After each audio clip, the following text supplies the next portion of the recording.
Are you truly stepping into the role of leader in your own life the way you know you're meant to? What shifts would unlock your full potential? It's time to explore those answers with the host of Sacred Leadership, intuitive business coach Charisse Alexander.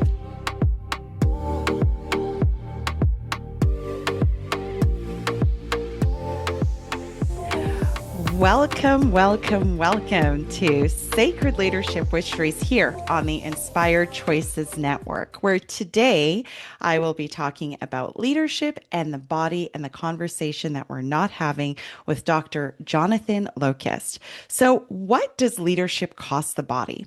In a world where men are often taught to lead with strength, control, and resilience, there is a quieter, less visible reality, one that lives beneath performance, beneath success, beneath the surface. In today's conversation, we'll be exploring the intersection of leadership, masculinity, and the body. Because while many men are conditioned to push through, override, and suppress, the body does not forget. It holds, it absorbs, and eventually it speaks. Together today with Dr. Jonathan Locust Jr., we will move beyond titles and into the truth, examining how stress, pressure, identity, and emotional suppression show up physically and what it means for men to begin listening before the body forces them to. Today is not to be meant to be a conversation about weakness, but really about tuning in and really paying attention to the messages that our body is giving us. So, welcome, Dr. Jonathan Locust. Thank you so much. You're on Absolutely, absolutely. How are you doing time. today? I am so good. And thank you so much for joining me today. I was just giving an intro to the audience about what today's conversation is going to be about. I found your profile. I loved what you were talking about. I want to turn it over to you so you can share a little bit more about your journey, your experience, and then we'll dive right in. Yeah. Well, I'll kind of just maybe just give the short version. Yeah. Um, so essentially, I'm based out of Tampa, Florida, from Cleveland, Ohio. Before I kind of maybe started on a path focused more being more health conscious. I was on a path of being a university president. I was a vice president in the Minnesota system, had a health issue, and during that health issue, essentially started to look at what are ways that I could heal myself that was kind of void of pharmaceuticals, plus the health issue I had. We wouldn't be able to have another child. I was engaged at the time. Learned about fasting, ended up doing a 24-day water fast. From that water fast, I ended up healing myself, and I wanted to learn more about myself.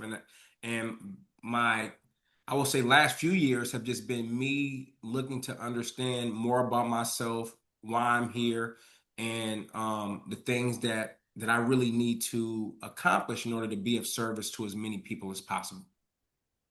I love that. Now, you had mentioned that you were on track to be the president or vice president, and so I imagine that that would have been a lot of stress, a lot of pressure, and some of your content talks about, burnout. And there's this ideology, I think, amongst maybe I don't want to say older, but previous ideas around leadership and being in charge and being authorities, where it was like, if you aren't pushing, if you're not grinding, if you're not muscling through, then you're not doing it right. And do you feel like in your journey that you were kind of doing the same thing? Yeah, 100%. So yeah, I was as I mentioned, like I was a vice president, and my goal was to be a president, and I was the youngest vice president there. Mm. So I felt as though that I had to kind of either outwork, whether that was true or not, but it's something that I at least felt that I had Hmm. to outwork, get there before everybody, stay late. And it was, I would say, a sense of burnout, especially having a young child, a family, and then just there's a lot of pressure from moving states away. And normally when you have a community, there's people and things that you can go to when times get bad. But when you move, you're building that community. So it was a lot of different things, and not only like excessive work, um, but also not having a kind of a community that I felt like I could actually kind of be with. That was more close knit and physically around me. I had good friends and fraternity brothers, but there was a sense of burnout that I knew I needed to slow down, because if I did not slow down, I was not going to be an effective leader. I was not also going to be able to fulfill my other responsibilities in the best and efficient way as I can if I myself am not healthy and doing what I need to do. So you logically knew that. And do you feel like in some ways the health crisis, for lack of putting it a better way, is like what actually stopped you dead in your tracks and was like, no, not later, now, because we've given you enough cues and you're not listening. That was it. 100%. It was the health issue where, like you mentioned before, you can keep running and you can keep running, but after sometimes something's not going to go right, Yeah. and that something not going right is really a notification that there needs to be a change that was made. And it was not only a perspective of how I utilize my time, but a complete mindset shift. And that was where I needed kind of that everything happened where I had that reset, because my mindset was really operating in a way of, how can I reach these goals, but not necessarily like what do I need, what do the people around me need in order to maintain and be successful.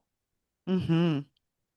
So I just want to kind of pivot today and talk a little bit about men and leadership and the body and things like that. I feel like we're societally at a place right now where I mean, we're probably always in transition and evolution, but when we talk about leadership, you have these examples that we see in a lot of ways of male leaders, that is very much, like I said, about this energy of push, drive, keep going, all that. And we need that energy. That's how we get things done. Right. But when you think about today and men in leadership, what do you think is actually happening beneath the surface? Yeah, well, and are you kind of talking about like in any type of industry, or just kind of just more generally? I think generally, because when I think about leadership, to me, it doesn't matter what industry you're in, if it's like a school or a business or if you're a political figure, like leadership is ultimately leadership. There's lots of stresses and pressures that come with it. And I think that what I observe, and I'm asking from the perspective of you, Hmm. because I mean, there's what I could speculate on what is going on. And what I'm interested in is like when you look at it, what do you see? What do you think is going on beneath the surface? Yeah, yeah. So I'm like kind of as a researcher, I'm always like breaking things down into smaller Mm. parts. So in regards to leadership, I would say it kind of in a few different ways. I could share how I feel about things that are happening: political leadership, business leadership, and education leadership. But I Ah, would say, is it different? In yeah, your yeah. So opinion, is it different? yeah, so I would say it's different because, even when you look at different types of leadership, whether it's servant leadership, whether it's conscious leadership, like there's all these different kind of ways in which people can be able to lead. I think that the shift that we're seeing is, so let's even take business for example, right? Hmm. And depending on kind of which area you have, business leaders that are saying, things that are happening within this economy is wrong, right? Things that this wealth gap distribution is absolutely wrong. So I think those are leaders who are servant leaders that are saying, that are not only looking at about how they're being impacted, but the people that their either product or service is serving, how they're being impacted. You just heard Oracle just laid off like 10,000 people by way of an email at 6 a.m. in the morning. To me, that does not that's not the same level of leadership. That's not servant leadership. I think also there is this thing, as you mentioned and alluded to before, as this go get them drive. But as we see these again consistent mass layoffs happen, people are knowing or starting to see that you can just get rid of me. They're dispensable. So I think that there has been a shift with certain leaders who do care about their energy, that do care about burnout, that are approaching it in a completely different way, and are approaching it in regards to seeing what is it that my either employees, what is it that they need that could actually be able to help them become better leaders. I'll kind of give an example, and then I'll pass it back. So when I was in Minnesota, which was very, Minnesota is one of the most unionized states Mm. in America. So there were certain uh, kind of practices and processes that we had to follow when working with people who are in a union. But one of the things that I always did that was different was I started the conversation, and my employees, they would tell you, is what do you want to accomplish this year? What do you want to Hmm. accomplish in 3 years? And then based on what they said, that is how the conversation was. So when we talked about what their professional development dollars look like, because I would Yeah. distribute their professional development dollars, we would then make sure it lead based on things that they wanted to accomplish. So those are things when we kind of, from my perspective, when we're talking about leadership, I'm seeing people that I think have not in certain areas been servant leaders, but some that are actually starting to say we have to have a shift because the generations and the people that are either buying our products or being here are also changing. Absolutely. So, really, more of an awareness or a consciousness that what has happened previously cannot continue into the future. So, I would say almost like this idea, I almost want to call it fear-based leadership, right? This type of mindset that almost like threatening livelihood, for lack of putting it a better way, right? Like, obviously, we want employees, if we're talking about in the context of business, we want employees to commit to doing what they were hired for and do it well, or to the level that a business wants it done at. Um, but I think that you're right that the transition is moving more to how can I help you tap into your passion, your fire, the things that make you feel amazing so that we can utilize that in achieving of the organizational objectives. Specific to your journey and your experience, would you say I mean, I guess it's obvious that you were somewhat disconnected from your body, and so those cues that were coming to say like, "Hey, you got to slow down." Do you remember, do you have like a recollection of when exactly that happened, or do you think it was just one of these gradual things where all of a sudden you're however old you are, in your 30s or whatever, and you're having this little bit of a health, can you think of when that time was that it was just like you were so completely disconnected from your body? Yeah, so I would say that so I guess in one sense there's two things. The one sense was like as in regards to being like what I consider healthy, right? So Hmm. as far as even back then I could go, actually I'm gonna go run after this. I'm gonna go running. So I've always like ran and actually been healthy, and I equated that to what health was. So if I Hmm. could go run a bunch or play sports for a certain amount of time, then I was healthy. But I think the disconnect was of how I not realizing that we are truly mind, body, and spirit, right? There's Yes. a connection between the three, and focusing just on the body is not going to do it, and there will be problems. So I started kind of feeling things to where I would start to feel these feelings of um I would say feelings that are more of why am I here? I would say they would be more spiritual based questions like, am I actually doing what I am supposed to be doing while here? That would come up. And it would be, in regards to the mind, there would be things that would kind of stress me out that normally wouldn't stress me out, or things I Mm-hmm. would kind of maybe get a little upset about that normally I would normally be fine with. And those were the things that I started to see that kind of served as triggers were there. The mind, body, spirit is not connected. There has to be Mm. more. than just being able to work out, do a lot of push-ups? What are some of the other activities that I'm doing that I need to be doing that I wasn't doing, meditation and things like that, to start to integrate the three? I love that. I want to talk more about that. We will continue this conversation. We are going to go to our first commercial break, but when we come back, I want to dive more into disconnect in the body because we've started this, and I want to get more into like maybe some of the somatic practices that you might have learned and how we really began to connect the three of mind, body, and spirit. But we will be right back. Leadership isn't reserved for CEOs or world leaders. It's something each of us is called to embody in our own lives. But how do you awaken that inner leader with clarity and confidence? On Sacred Leadership with intuitive business coach Charisse Alexander, you'll discover powerful tools and spiritual insights to align your words, actions, and outcomes.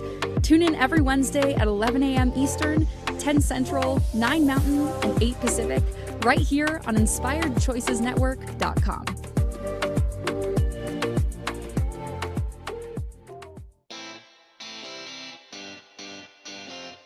Are you a subject matter expert? Are you here to share your expertise with an audience waiting to hear from you in only the way you can deliver? Are you ready to have your voice amplified across the airwaves?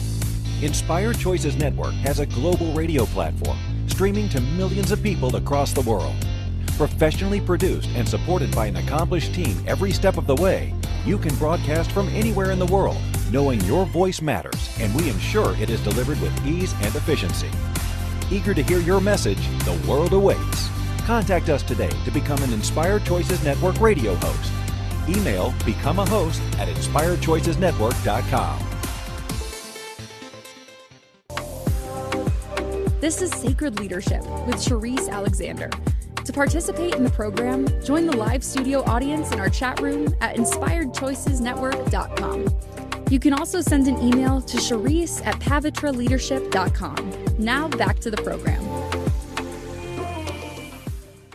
Welcome back to Sacred Leadership with Charisse here on the Inspired Choices Network, where today I am joined by Dr. Jonathan Locust Jr., and we are covering leadership and the body, the conversation we are not having. So right before the first break, Dr. Jonathan we were talking about the body and the disconnect between I'm going to say mind, body, and spirit. You were sharing with me about how, you always thought that you were super healthy because you could run really far for really long. Good job.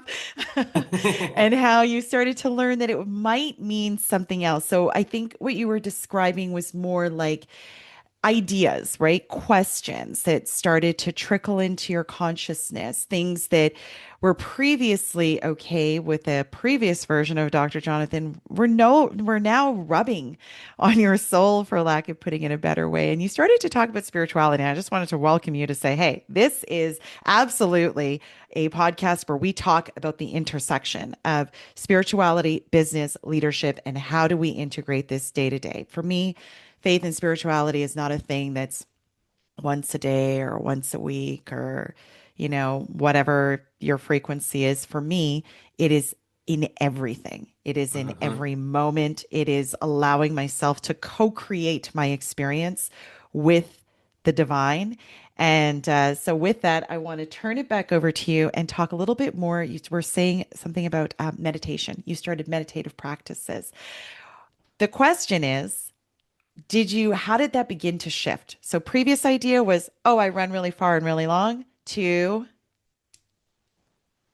Yeah. Well, for one, let me say thanks for like even allowing me to even welcome the spirituality piece in the space. So essentially, that shift for me was I ended up coming across a book called The Law of One. mm, And reading that book literally changed everything for me. So it was for me. Remember, at that time, I had that health issue. So my only hmm goal was to heal myself from this health issue. And from The Law of One, the book, they talk about how a lot of the experiences we had are tied to particular lessons. And if we want to be able to better understand or progress through a situation, then understanding the lesson that is behind that situation. So for me, I then started how does one go about answering that question? Well, for me, it was meditation and it was fasting. And when I'm meditating for peace and sending love and light to the earth, but also for knowledge and information of to why I Hmm. have this particular health issue. And it was the same thing with fasting. And it was essentially that process as to where I started to then uncover bits and pieces of information to where I would say I got to the point to where, and this is when I would say the click that came from me when I was doing my fast, um, the extended fast, and I'm in meditation, and it took me back to an experience of when I was about maybe a little bit older than my son, about maybe 11, 12 years old, to where I was sexually molested by older women. And Mm. I realized that it was tied to that Mm. experience of why I had what I had. So in meditation, I went and I um, forgave those women for what they did. I forgave myself for things I did under that kind of negative mindset. Yeah. And all this is happening again during fasting. And so after the conclusion of that fast, went to the doctors, retested, and had completely healed myself. Wow. And that was the point of always knew and had this experience of kind of being sexually molested, but then I was kind of just somebody kind of just it just Yeah. happened. Like it was messed up. It happened, but didn't necessarily know of how certain things, if not corrected, can manifest in the body.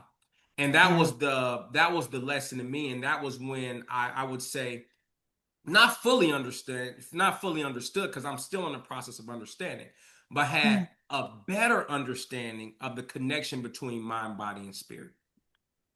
I'm super passionate about this, like really using the body as a tool. It's my strong belief that it is one of the most effective ways for the divine to speak to us, is because it'll get your attention, like right now, especially if you're somebody who enjoys good health. Anytime there's anything that's like, for me, it's like, oh, my hip hurts, my knee hurts, my this hurts. And, some people be like, oh, well, you're in your 40s. And I'm like, no, there's something. And especially if Something it's else. like keeps going on and it Right. doesn't. And so it goes through this, like you said, this process of, okay, I have a book, or I have a couple of books where it's like, okay, what is the emotional piece around this?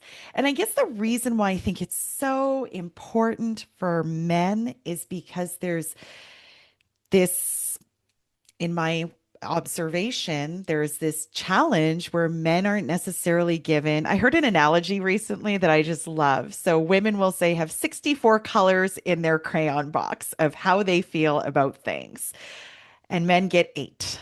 So, so being able to identify and really tap into that, I don't know that men are always given the tools, the resources, the permission to be able to like access those feelings.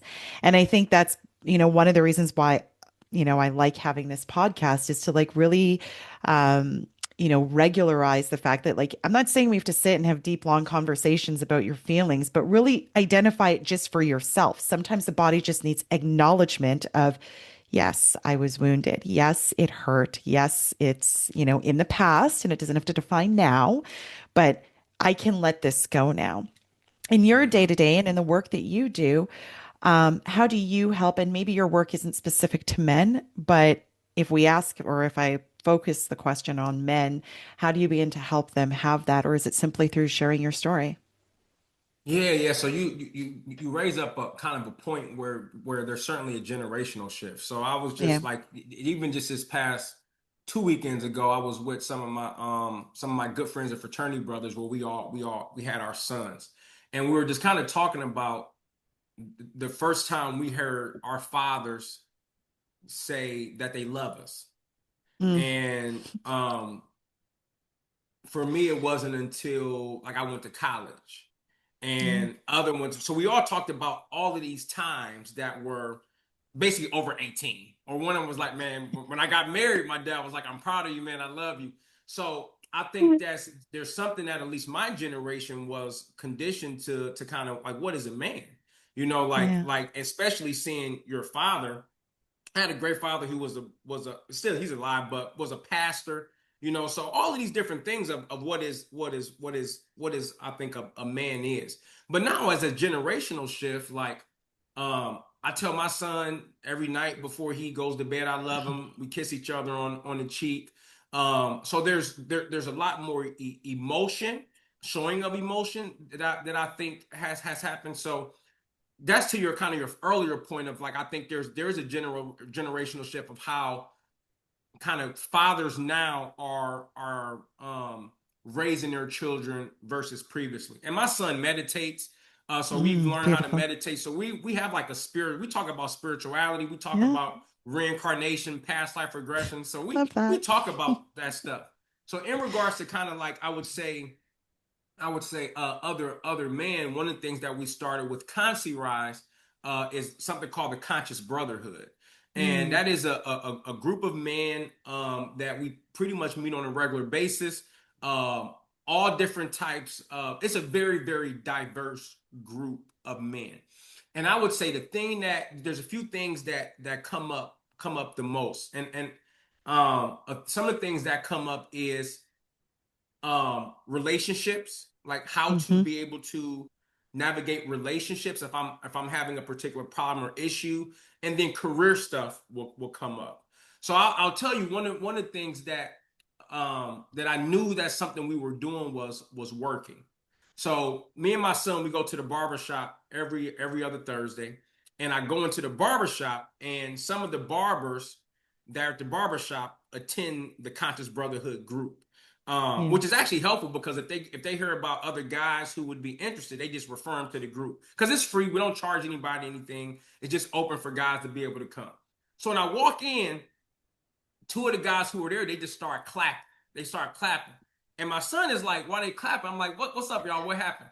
And then the one guy, he's like, we meet on Tuesday. He's like, "Man, I just want to appreciate you for even having this thing." I'm like, "Well, what happened?" He's like, "Well, every Wednesday," and this was on Thursday. So we had we Yeah. had our meeting on Tuesday, and we go to the barbershop on Thursday.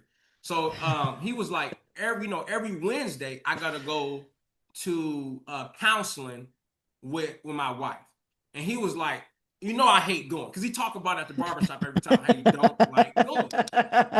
But he was like, when we had our little meeting, some of the things he was like, it was interesting. He was like, because it felt it felt like feminine but masculine.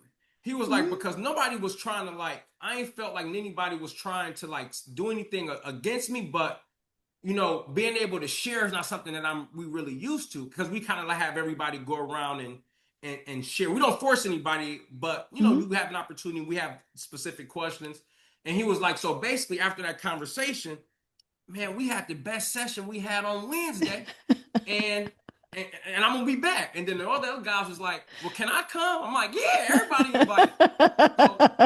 So, what I think is this really kind of how can we create these systems Yes. that I think are maybe in nature or maybe the energy is feminine, which I don't mind like feminine, because in a masculine environment is from energy there's masculine and feminine energy that makes a Hmm. beautiful thing that's both needed. Yeah. So I certainly think that kind of our approach is, especially in super kind of hype, I would say masculine environments, how can we introduce elements of more feminine energy um, to the process that it then kind of elevates the process overall.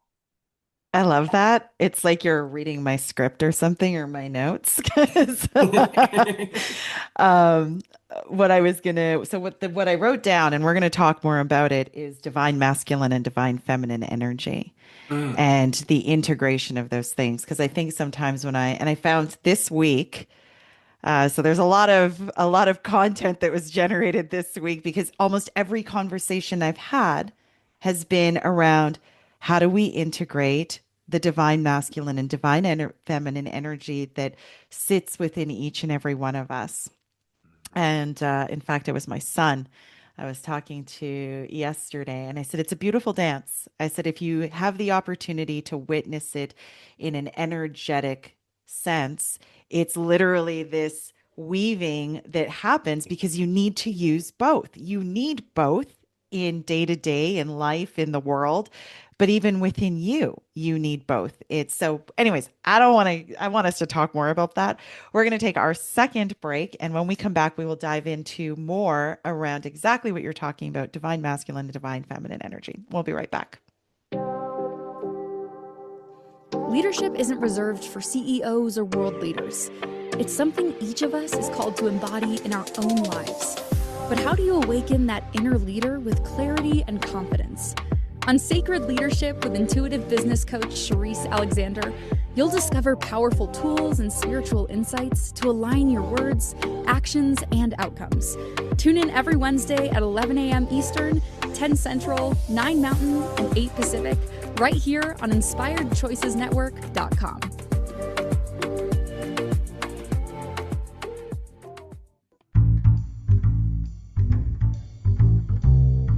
How wonderful would it be to carry your favorite Inspired Choices Network host with you throughout your day? Well, now you can. Inspired Choices Network now has its very own mobile app. Our free app offers live streaming shows, along with thousands of podcasts and TV episodes.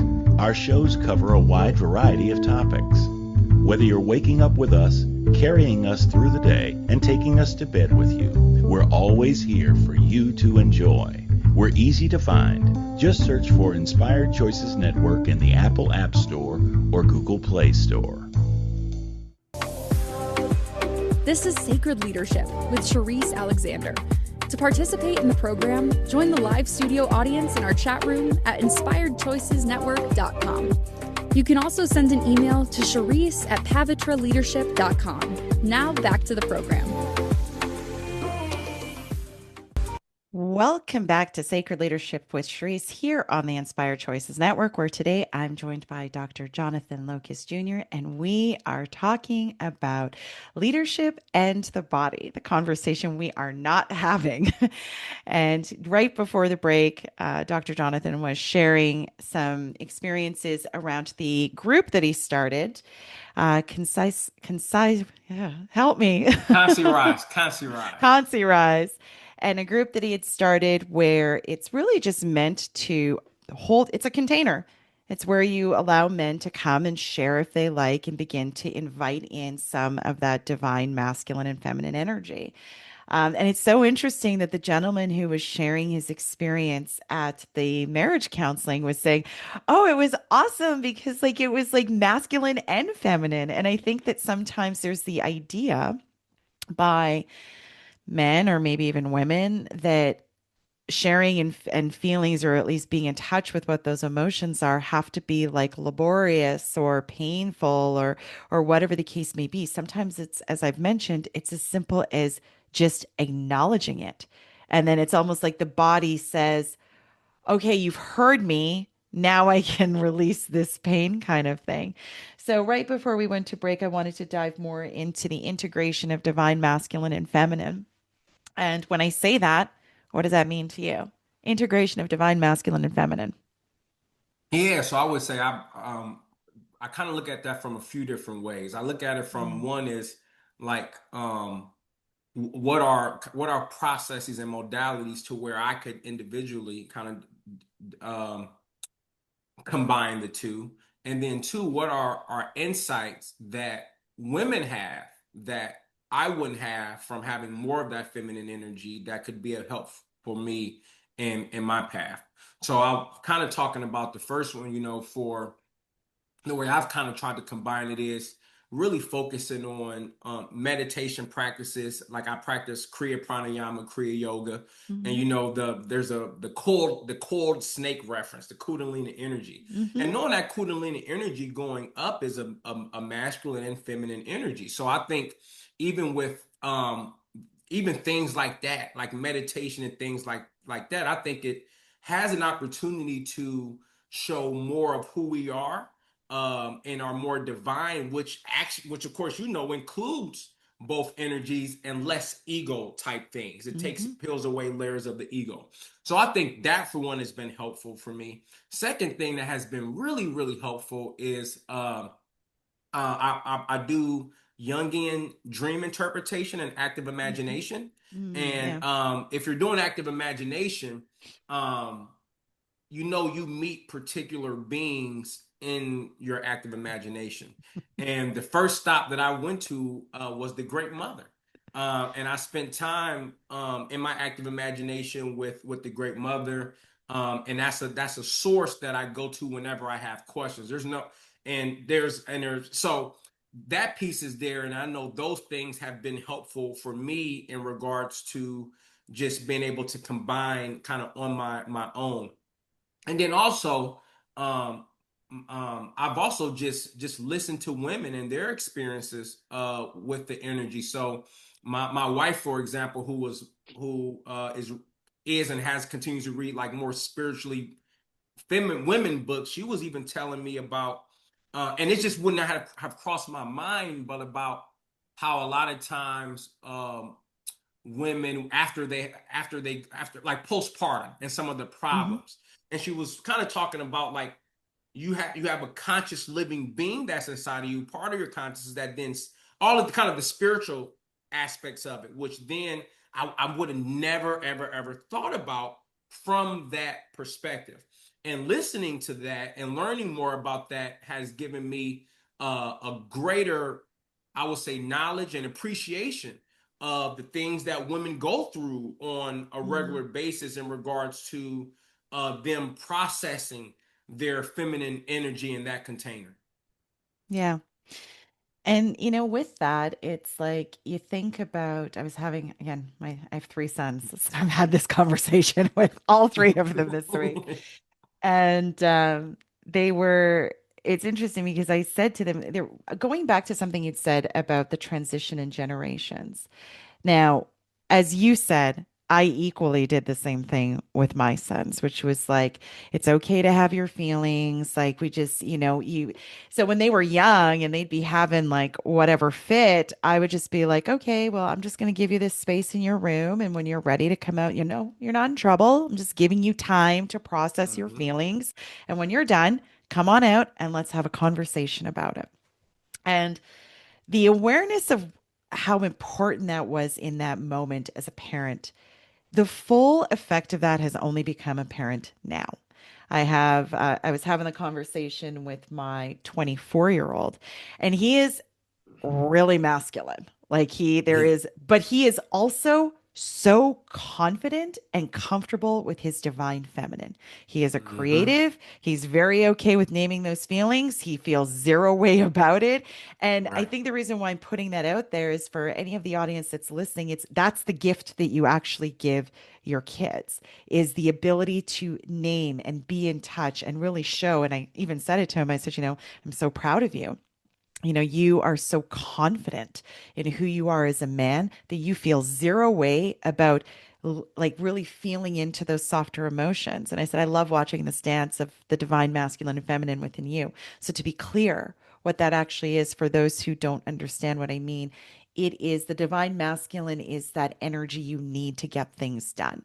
It is that drive, it's that ambition, it's very action oriented, and the divine feminine it's softer, doesn't mean it's weaker, it's softer because it's about being in that moment. It's about receiving. And if you think about how this dance works in life, it's very much the roles that we tend to embody. So with that and you sharing, the experience that your wife was going through, what have been some of the that she has shared with you furthermore into like this whole evolution that you've been on, where you get into you like, so was this something that you guys did together, or was she more spiritual, or are you kind of going on this journey together?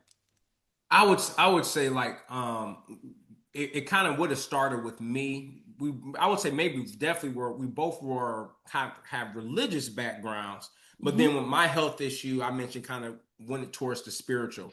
And one of the things that with if you're not familiar with the law of one or LO research, is essentially they're channeling. So they're channeling, and that's not her thing. I mean, she kind of just said like, I'm not trying to listen to, kind of channeled aliens and things like that. But she respected it because she said that she recognized the change in me, as far as even me like doing the dishes for her, or because we have like certain things that we do, but I would just do things for her, just wanting to be able to take stuff off of her plate. And Mm. so she would say, look, it ain't really my thing, but whatever you read, and just keep reading because like because it's working. Um, so that's when she started looking at um, more African feminism type Yeah. things, and so it allowed us kind of a bridge point to be able Hmm. to talk and communicate. So one of the things that we have done is if we've meditated at night with each other, and we're probably doing certain different things in our meditation, but we're coming together and sharing that time with each other. Um, and also by doing that in the morning, or we've also just kind of had times to where she's kind of just shared more things that she's dealing with, and I'm doing the same. And because normally, like if I'm dealing with something, I kind of have a spiritual process, to where I'll kind of release it, but it's also good, of course, to talk about things, right? Hmm. So I've been doing more of that, opposed to, I would say, holding in, releasing to the earth, or releasing to the universe, more of my spiritual meditation, metaphysical things, but bringing that more of that energy, and talking more about it, which I've enjoyed more, but she's enjoyed because I'm also able to get her perspective, on a lot of these things. So that's kind of how we've kind of been kind of intertangling the two. But I would say that the thing that have been most apparent to me, especially now having a daughter, and Mm. just I respect um, women and their spiritual process and the things that they go through so much more. Like even she was explaining like, and I don't have to because I'm a novice at it, so I don't want to pretend like I'm an expert. But just even learning about like the periods, and which I knew what periods were, but even those things, Yeah. I just become I have a lot of gratitude for the things that women go through, especially bearing a child and so forth. Yeah. And thank you for sharing such a intimate part of your journey because sometimes I think also what we're witnessing in this transition is the idea that our spiritual beliefs had to be the same. Hmm. And even with my significant other, for me, I was born and we'll say baptized under the Anglican faith, but never really felt God in that very specific and traditional sense. And Right. so when I started my own spiritual journey, it was actually so freeing to be so new at it that nobody felt any way about any of the questions that I was asking. So my ignorance Hmm. allowed me to really explore and nobody ever got offended because I could always just say, honestly, like, I'm just trying to learn. That's why I'm asking these questions, Right. kind of thing. Right. And Hmm. because of that, it gave me this freedom to like really move without constraint. And even in my own relationship, what I've witnessed is like I've never tried to make my journey, my beliefs, my faith and spirituality like part of his thing. Right.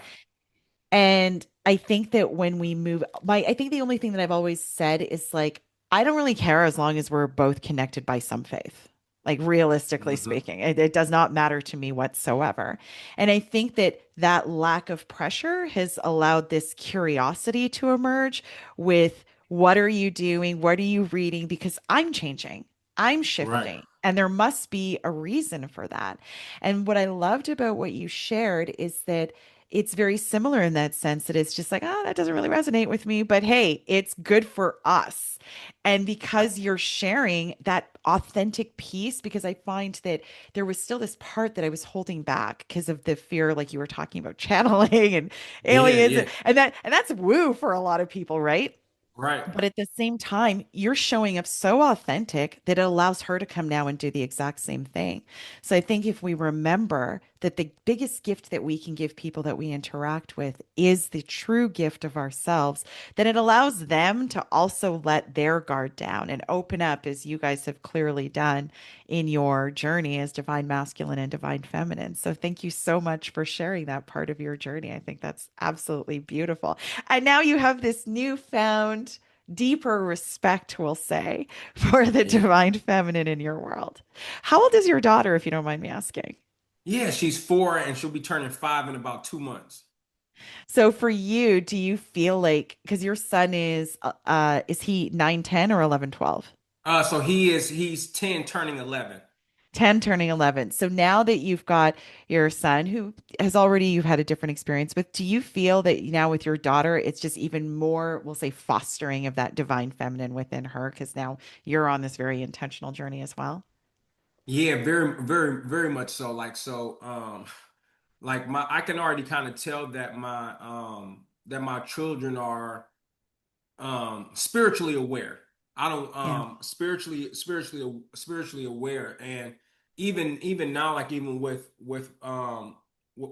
my daughter, seeing that energy. So even like, so I'll even say, even at certain times to where um I would be like, okay, you're kind of annoying me right now. And this is like, this is real, this is dad stuff coming in. But then I can look at that and say, that's a small portion of the creator that's growing. And that's Hmm. and that is the creator. So then would I treat the creator like that? So I go through this process in my mind, and of kind of just um either, like you said, letting her be, or just really trying. Because before, my dad would just be like, shut up, go to your room, be quiet, I don't want to hear. But Mm, just trying to say, all right, look, what's wrong? And a lot of times it can be just something silly, but every once in a while she'll get to a point, to an emotion that we can actually kind of talk about and work through. And that's one of the things that that I didn't want. I want my kids to respect me, not necessarily fear me. And I think yeah.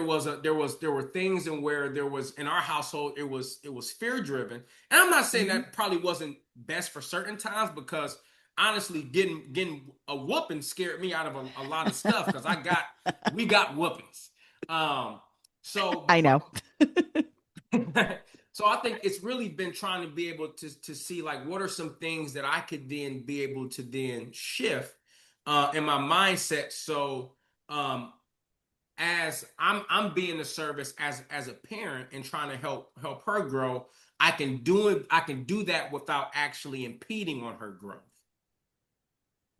I love that. And thank you for sharing that. We're going to go to our last break here, and when we come back, I have just a couple of questions to like bring this all together. But thank you so much for sharing, about this journey with your family and what that's been like. It's been very open and very vulnerable. But we will be right back. Leadership isn't reserved for CEOs or world leaders. It's something each of us is called to embody in our own lives. But how do you awaken that inner leader with clarity and confidence? On Sacred Leadership with intuitive business coach Charisse Alexander, you'll discover powerful tools and spiritual insights to align your words, actions, and outcomes. Tune in every Wednesday at 11 a.m. Eastern, 10 Central, 9 Mountain, and 8 Pacific, right here on InspiredChoicesNetwork.com.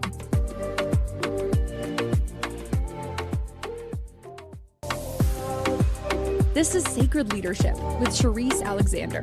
To participate in the program, join the live studio audience in our chat room at InspiredChoicesNetwork.com.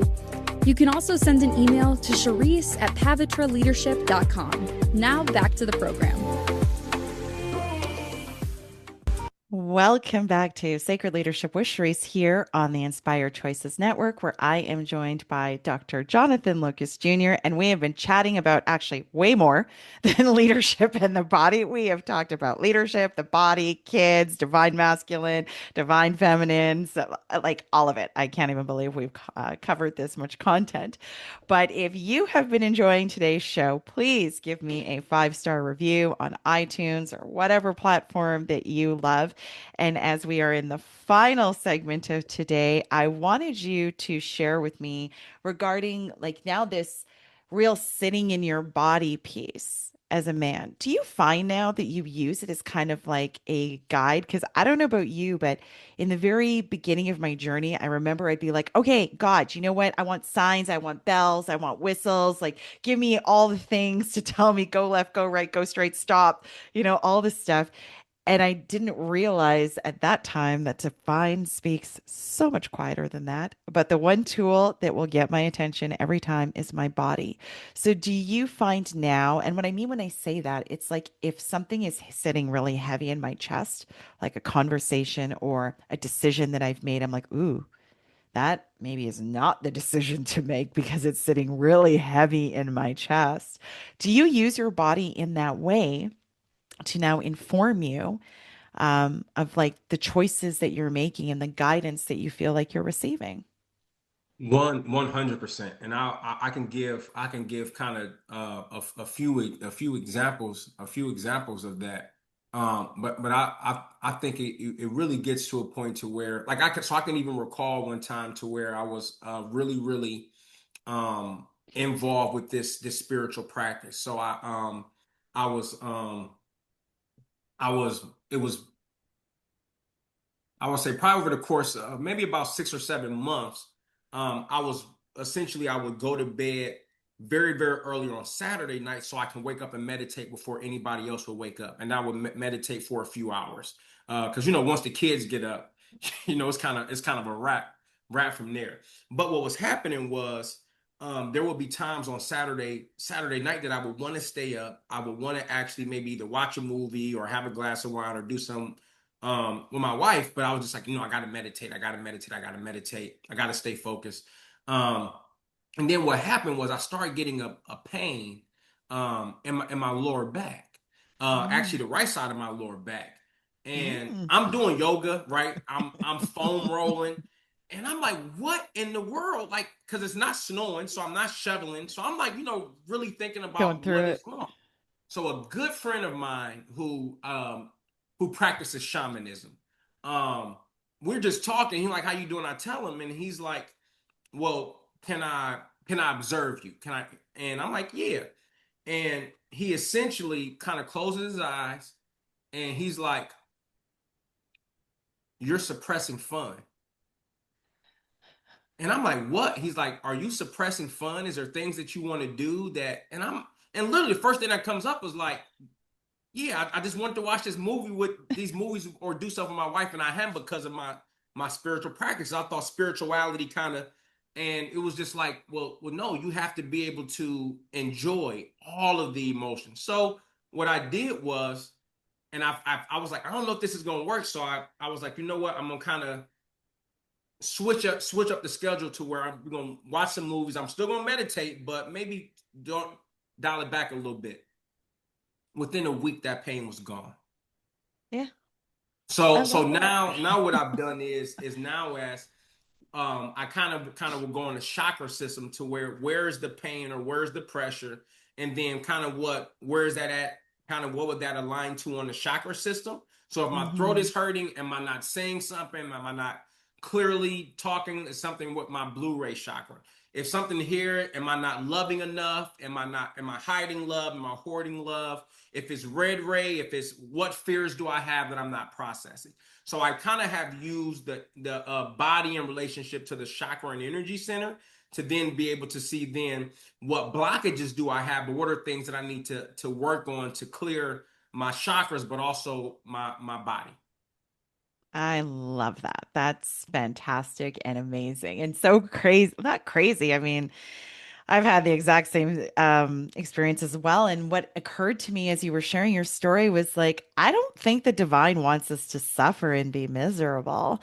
I think the divine wants us to live joyfully and like really have, like, really enjoy the experience. Yes, I think they love when we're, um, connecting with ourselves and allowing them to be in life and in co-creation with us. But joy is equal. Well, joy is what allows the manifestation to be so much easier because you're sitting in it. So, That's it. right?